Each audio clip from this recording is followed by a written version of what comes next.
take a tablespoon.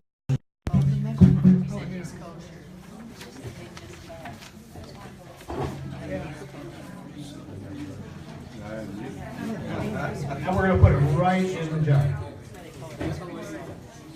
Now you say, well, Dave, how much do you know how to use? Well, I've done this before, and if I poured the water out, there would be about 2 cups of water here.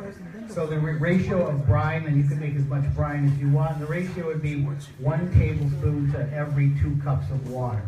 So if you're making a gallon, then we have 8 cups of liquid, so you would just use 4 tablespoons. And that would be about right. Now, we screw the lid on tight because we, in this demonstration, because we put the salt in, we want to mix it up.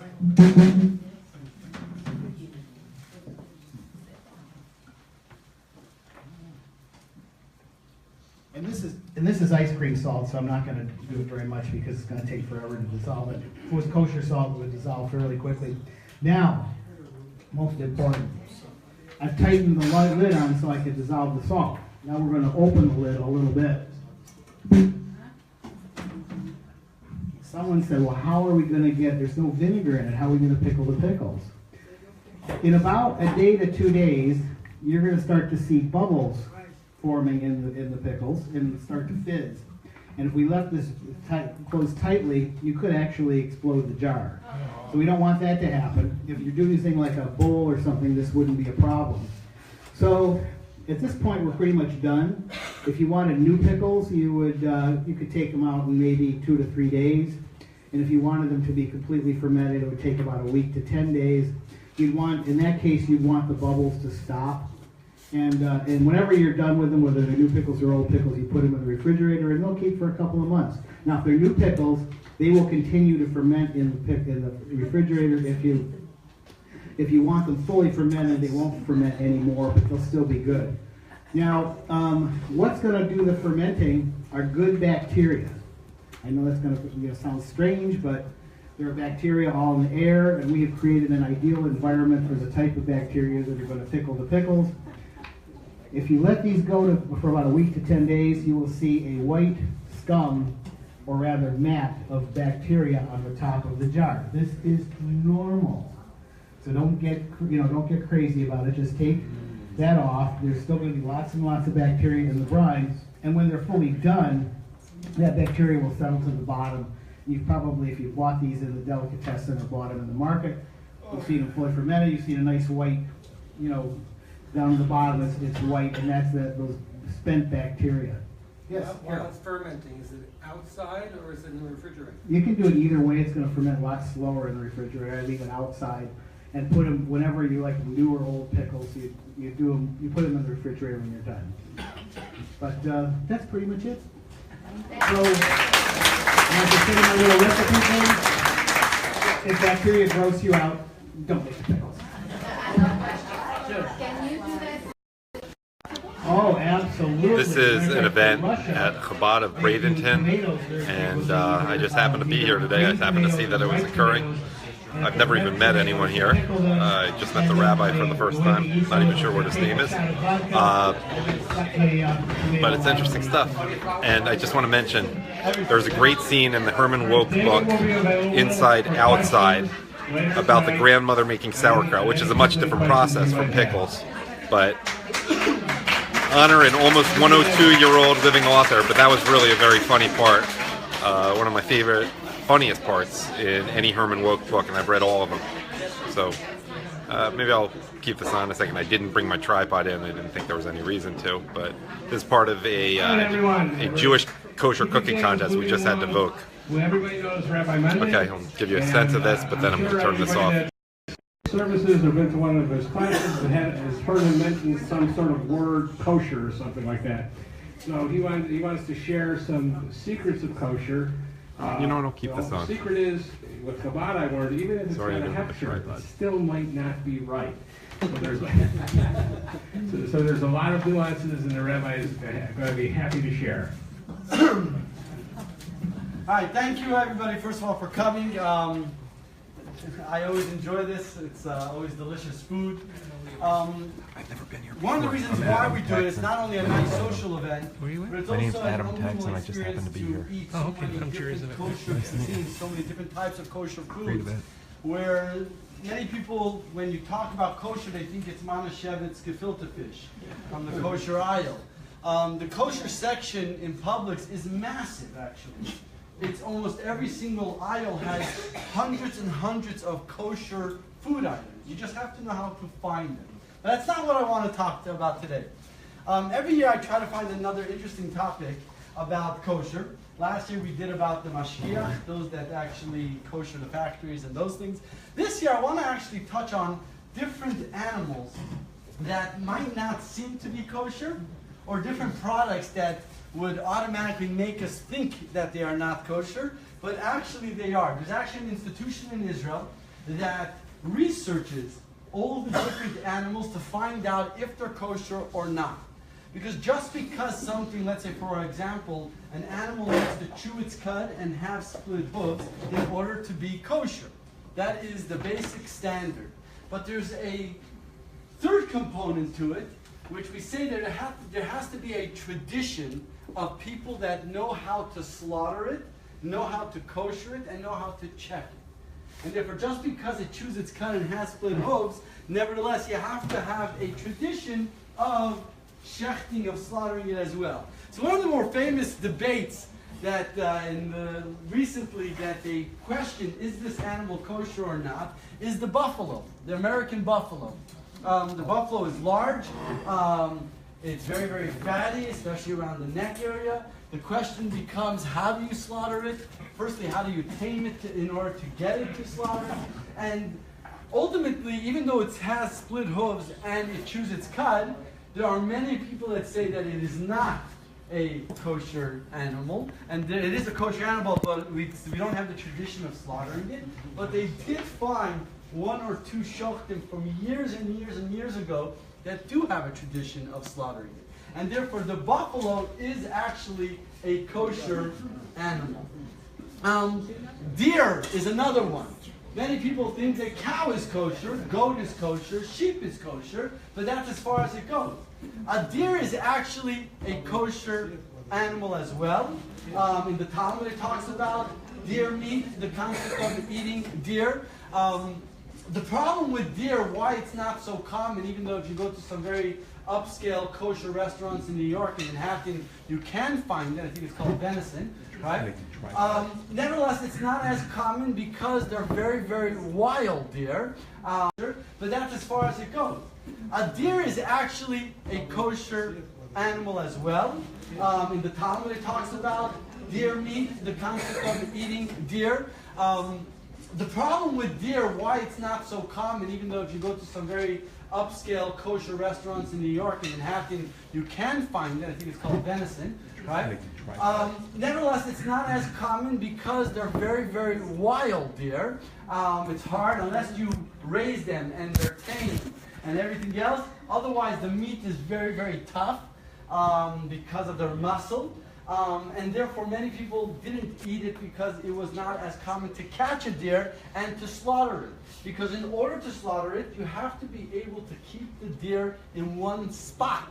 So unless you have the strength and anything else, therefore many people didn't eat deer, but nevertheless it is a kosher animal. The same thing also is the water buffalo. The water buffalo looks very different than the American buffalo, for those that know. It's almost a complete, it comes from the same family, but a complete different style. And the water buffalo is a kosher animal, even though many people believe that it's not. Well, there's also an animal in Asia called the bongo. One of the reasons why it's called the bongo, because from its skin, it was great to be able to make a bongo from it. But nevertheless, it has horns. It looks like a dog feature a little bit, but it does come from the deer family, from the gazelle family, from that whole family, and therefore it chews its cud, it has split hooves, and it has horns, so automatically it is kosher.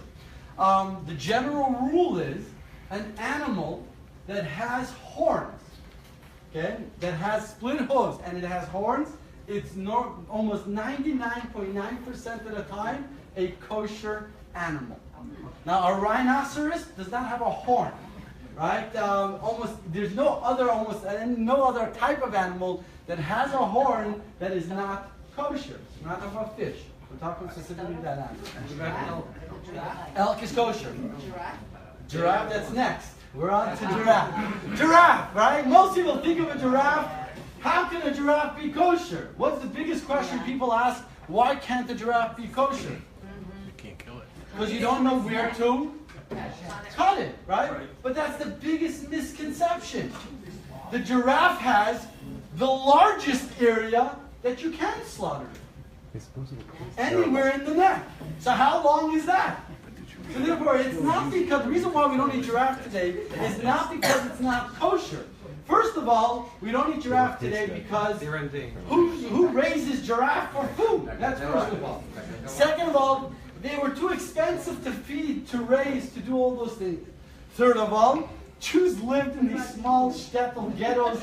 Go have a giraffe. You know what I mean? Where exactly are you putting a giraffe? It's a lookout tower. A lookout tower. That's another problem.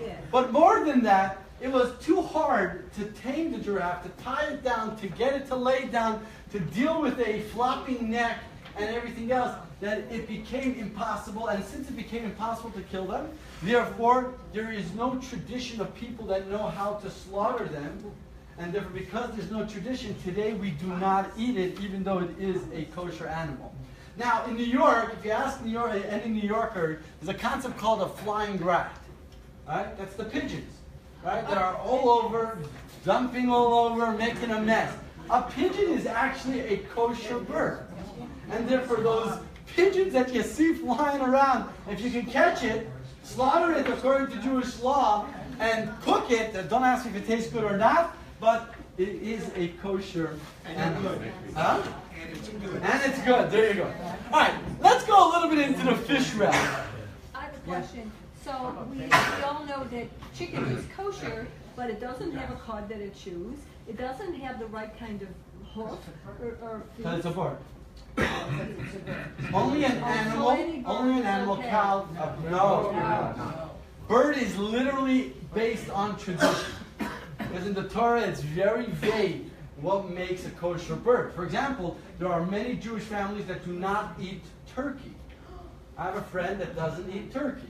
Right? Why? Because he comes from the family of the Shalach HaKadosh, who he once saw a turkey kill an animal.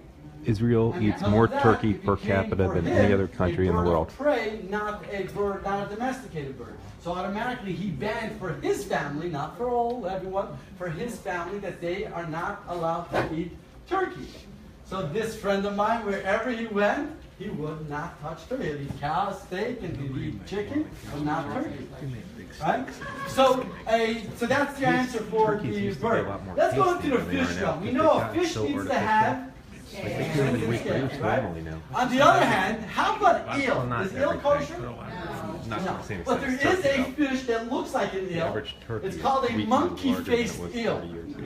Okay? A monkey-faced eel, according to almost everybody, even though it has that body shape of an eel, if you look very closely, it does have scales and it does have fins. For those that want to see a type of a picture of what it actually looks like, it actually has fins and scales, and it is kosher. It's the only brand of eel that is, huh? Where do you find that? Not in my backyard. I have no idea. You can Google it. Now, many religious Jews have this need, for some odd reason, to taste pork. Right? Even though we can't eat pork, we want to know how does it taste, even though it's not one of my desires in life, but some people have that desire. Well, there's a certain type of fish. It's called the shibuta fish. Now, the shibuta fish, it actually looks like this. It's also, it actually, they say it tastes like, yeah, they're covered there. They're going to cut up. It actually tastes like pork. He says not. That's what they said.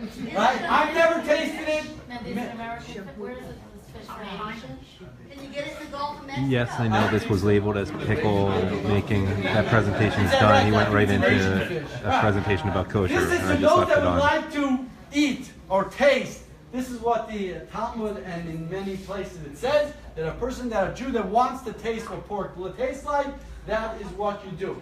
Interesting enough, in Germany they found a bird actually that comes from the pigeon, the dove family, and this bird is, they say, also has a very, very similar taste to pork. They questioned it if they're allowed to import it into Israel today because people might confuse it back and forth to pork, and therefore many rabbis said, don't bring it in like this, you don't have that confusion. Other rabbis said, why not? If it's kosher, let them eat it.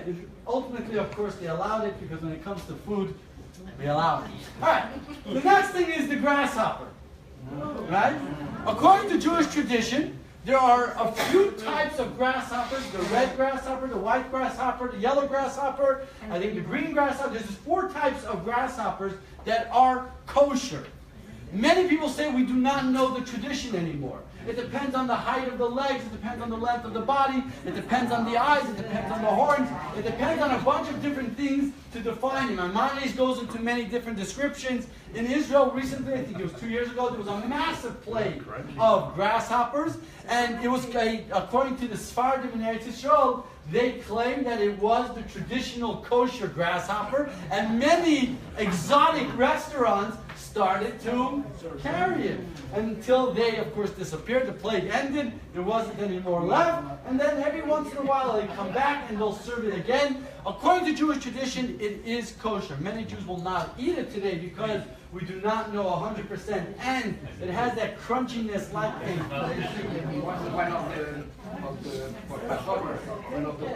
It was, but it was a different type of grasshopper. Now, there's another concept in Torah that even though it is kosher, right? Let's say a cow, for example. You slaughter a cow, right? So you have different parts of the animal that we know are kosher, right? The front part of the animal is kosher. There are many parts of the animal that is not kosher. For example, there are certain fats in the center of the animal, not the fat on your steak, but there are certain fats by the kidneys and the stomach and different things that are called chalev. It's a prohibition in the Torah to eat them. You're not allowed to touch that fat. You have to take that fat and either sell it or get rid of it or throw it out, but it's not kosher to eat. Now, the question ultimately becomes, how about the liver? Now, we always talk about Jews love liver, right? Is liver kosher? Chicken liver is, meat liver is, right? Cow is. The question is, we know liver is completely blood, and in Jewish law, it's forbidden to eat the blood. So a regular piece of steak, that's why kosher meat is always very salty, has to be salted. But how do you get rid of the blood in liver? Broil it. The only way to do it correct is by broiling it. The problem is, when you broil, if you're going to broil your liver, fresh liver, the utensils that you are broiling it with become not kosher because they swallow the blood. Therefore, you have to have special utensils just for your liver. When you are koshering your liver, the only way to kosher liver is through the roasting process. You have to broil it. You can't broil it in a pan where it sits in its blood. It has to be on an open flame where the juice can pour out and not sit on the meat as well. Yeah. Chicken liver is the same thing, no difference. That's fresh. All right. The last thing, which is very, very interesting, according to halakha, according to Jewish law, you're not allowed to eat milk and meat together.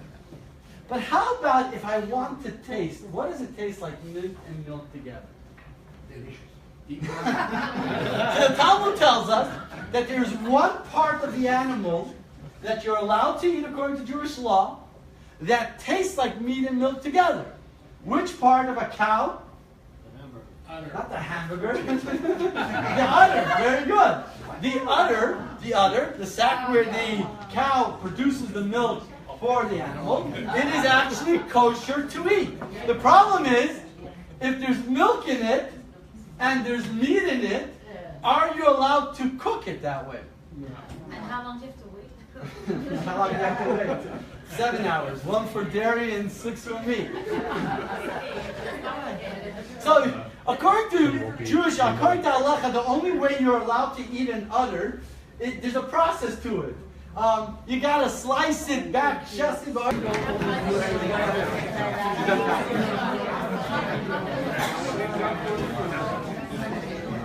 15 minutes.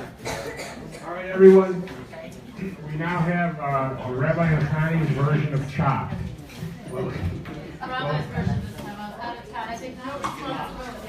What we have here is the ingredients have been demystified. We have 3 judges that will judge your creations. We have Ruthie Hyatt. I'm going to turn this off because this is mean to let you hear all about all the delicious food here that if you're watching this on Facebook, you won't be able to enjoy.